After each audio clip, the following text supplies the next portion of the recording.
The state fairgrounds in Deming have been transformed into a makeshift shelter for migrant families, with cots and blankets from the Red Cross and piles of donated clothing.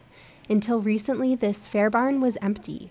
Then Border Patrol announced it would start dropping off asylum-seekers. And when they said dropping off, they meant at the McDonald's, which is a bus ticket slash stop, and then there's a Members Food Mart, which is just a little gas station that's a Greyhound bus stop.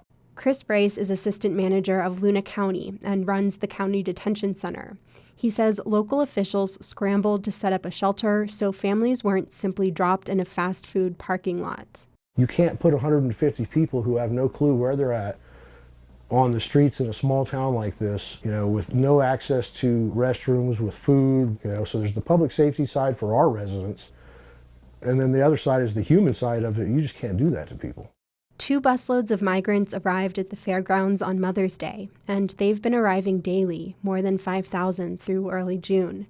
They spend a couple nights here before joining relatives in other parts of the country. The way it was couched to us was, hey, we need to relieve pressure at our station, at the Border Patrol station, because they were way overmanned with the overcapacity, let's say, with people. So we kind of thought this was just a quick release of people just to relieve some pressure. We didn't realize this was going to be day after day after day. A record number of families are crossing the U.S.-Mexico border to claim asylum. In the last year, the El Paso sector, which includes all of New Mexico, saw a 2,000% increase in the number of families who were apprehended or surrendered to Border Patrol. The agency says its holding facilities are full, so it started releasing some migrants directly to cities like Deming and Las Cruces. Bryce now oversees 2 temporary shelters, one at the fairgrounds and another in an old World War II airplane hangar. He keeps track of daily drop-offs on a whiteboard inside a mobile command center on loan from the sheriff's office. We track bodies in, bodies out all day. Bryce says things were chaotic at first. He set up a couple grills outside the fair barn where his team cooked hot dogs, eggs, and tortillas by the thousands. There were no showers and just a few toilets. Volunteers used their personal cell phones to help migrants make travel arrangements. You gonna go walk around? Ariana Jaime Saludares was one of those early volunteers, showing up with her young daughter in tow. She set up a children's art corner, but supplies were limited. My mother drew this unicorn, so that's her art that she drew, and we didn't have coloring books at the time. So because we didn't have coloring books, what she did was she immediately just started hand drawing. I think she must have drawn close to 40 different pictures, so that way that the children could paint. Things have changed since those early days. Community members started dropping off everything from infant formula to coloring books. Verizon donated cell phones, and a maintenance crew from the detention center rigged up outdoor showers. There is now a clear system for welcoming families when they first arrive, getting them situated, clothed and fed, and then helping them contact their sponsors and set off on the next leg of their journeys. Usually that means driving them to El Paso, where there's an airport and a Greyhound station, not just a lone bus stop. Jaime Saludares helps out almost every day. She wears a yellow vest as a sign that she speaks Spanish and says seemingly small gestures can mean a lot, like eating meals alongside families.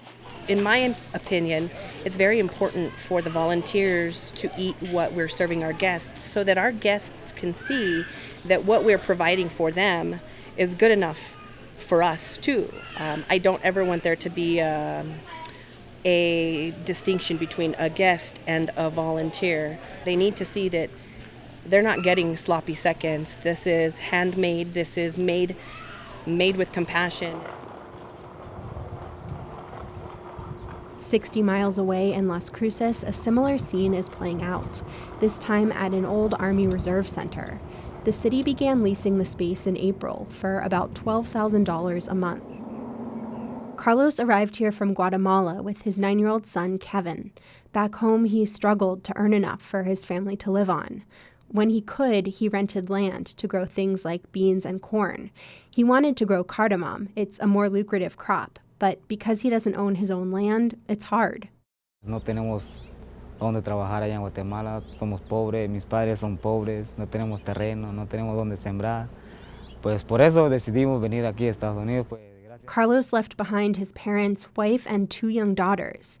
He and Kevin traveled for 15 days before they reached the U.S.-Mexico border and presented themselves to immigration officials. Nos costó mucho, sufrimos mucho, hasta a veces lloramos en el camino, pues, aguantamos hambre, no hemos bañado, a veces comimos una vez a los 2 días, pues. When they finally arrived at the shelter, it was a relief. Nos han recibido bien, nos dan comida, agua, todo, ropa. And they printed him tickets to Nashville, where his cousin is waiting.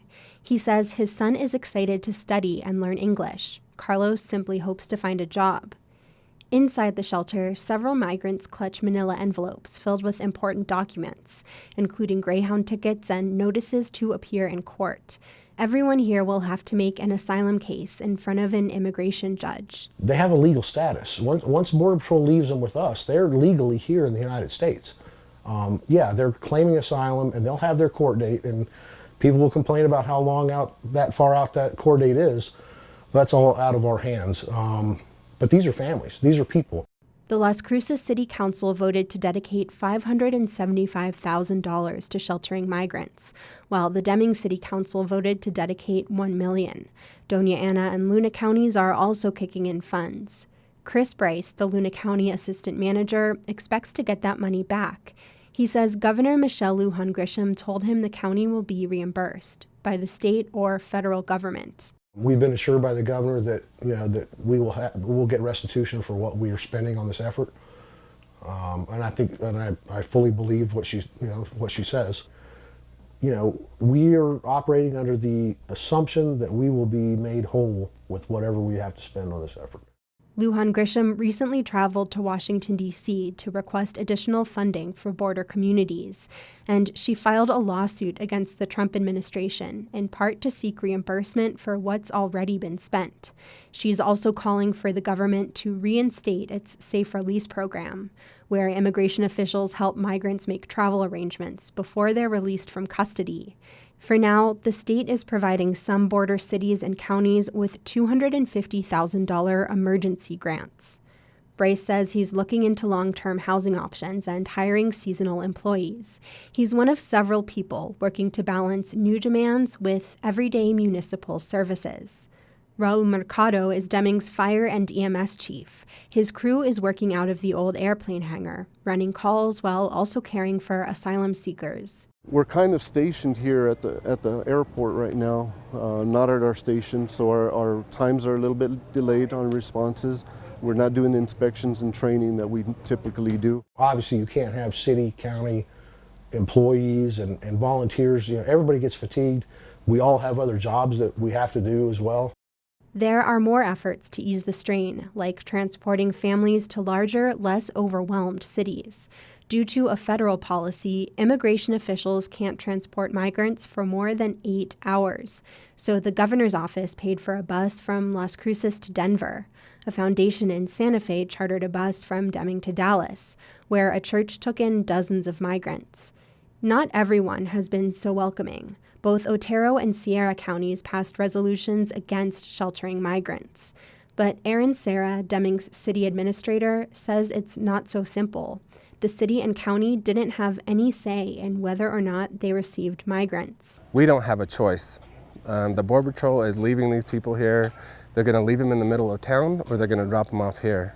An official with Customs and Border Protection says the agency doesn't have any plans to release asylum seekers in Otero or Sierra counties, quote, at this time, but didn't respond to questions about whether their resolutions influenced that decision.